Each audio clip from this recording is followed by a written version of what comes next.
This viral monkey has broken the internet. Imagine being born into the world and the very first thing that happened to you is rejection. Not danger, not hunger, not noise, rejection. This is Punch, a baby monkey, and in the last few weeks his video have gone viral. और लाखों लोग इस monkey की toy को हक करते videos को देखकर इमोशनल हो गए। कुछ सेलिब्रिटीज ने तो इसे अडॉप्ट करने के लिए $2.5 लाख तक ऑफर कर दिए। But why?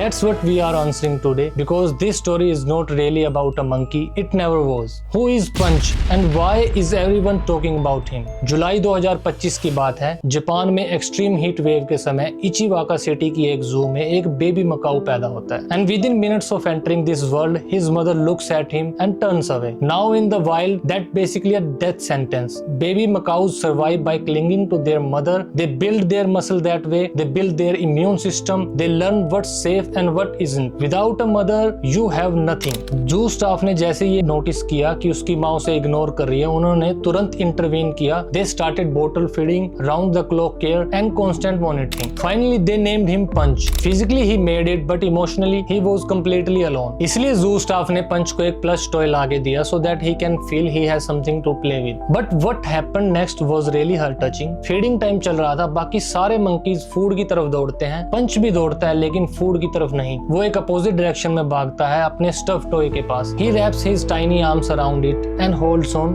like it's the last safe thing on earth. And internet पे लोगों ने उस टॉय का नाम रखा ओरा मामा। और ये वीडियो इतना वायरल हुआ, within 5 hours 5 million views cross हो गए। People cried for Punch. Internet लोगों के इमोशनल कमेंट से भर गया। I don't know why I am crying over a monkey, he doesn't want a food, he wants safety, why I am crying at 2 AM over this. एक celebrity ने तो उसे खरीदने के लिए $2.5 लाख तक ऑफर कर दिए। और इंटरनेट यही नहीं रुका, पंच के नाम से क्रिप्टो मीम कॉइन भी लॉन्च हुआ और कुछ ही घंटों में उसका मार्केट कैप $44 मिलियन तक पहुंच गया। लेकिन सवाल यह है, why did this hit so hard? इसका जवाब सिर्फ इमोशनल नहीं है, साइंटिफिक है। हमारे ब्रेन में मिरर न्यूरॉन्स होते हैं। जब आप किसी को पेन में देखते हो, आपका ब्रेन सिर्फ उसे ऑब्जर्व नहीं करता, वो सिमुलेट करता है। जब आपने पंच को टॉय को हक करते हुए देखा, आपने सिर्फ उसे देखा नहीं, आपने अपनी खुद की लोनलीनेस को री एक्सपीरियंस किया। फिर आता है baby schema effect. Big eyes, small body, round face, ये फीचर्स ऑटोमेटिकली ह्यूमन ब्रेन में प्रोटेक्टिव रिस्पॉन्स ट्रिगर करते हैं। ऑक्सीटोसिन रिलीज होता है जो कि एक बॉन्डिंग हार्मोन है, वही केमिकल जो मदर एंड चाइल्ड अटैचमेंट में रिलीज होता है। मतलब साइंटिफिकली आपका ब्रेन बोल रहा है प्रोटेक्ट हिम। लेकिन इस स्टोरी का deepest layer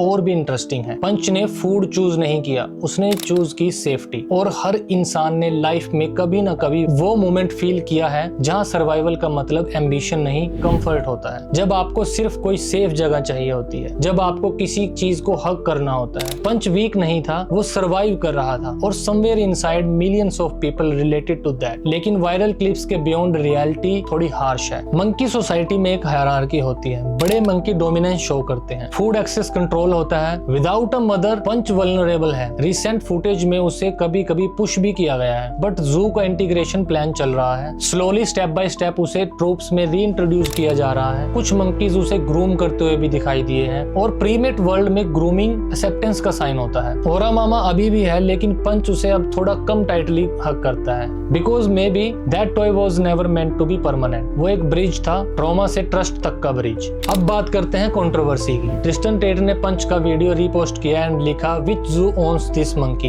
we will buy it. And उसने $2.5 लाख का ऑफर दिया। लिखा I am not joking. And internet instantly divide हो गया। कुछ लोग बोल रहे थे yes get him out, give him a real home, and the other half said absolutely not, he is not a commodity. पर सच ये है कि you can't actually buy Punch. Japanese macaques protected होते हैं under the international wild life treaty. कोई भी जू उन्हें प्राइवेट इंडिविजुअल्स को सेल नहीं कर सकता। पर उससे इंपॉर्टेंट क्वेश्चन ये है कि अगर अलाउड होता तो भी क्या उन्हें प्राइवेट होम्स में रखना सही है? तो आप क्या सोचते हो? वाइल्ड एनिमल्स को प्राइवेट होम्स में ले जाना रेस्क्यू है या रियल कंजर्वेशन का मतलब है उन्हें नेचुरल सोशल सिस्टम में हील होने देना? कमेंट करके बताओ अगर आपको ऐसी और स्टोरीज देखनी है, बिकॉज कभी कभी एक छोटा मंकी हमें इंसान होने का मतलब सिखा देता है। I am Shivam and I will see you in the next one.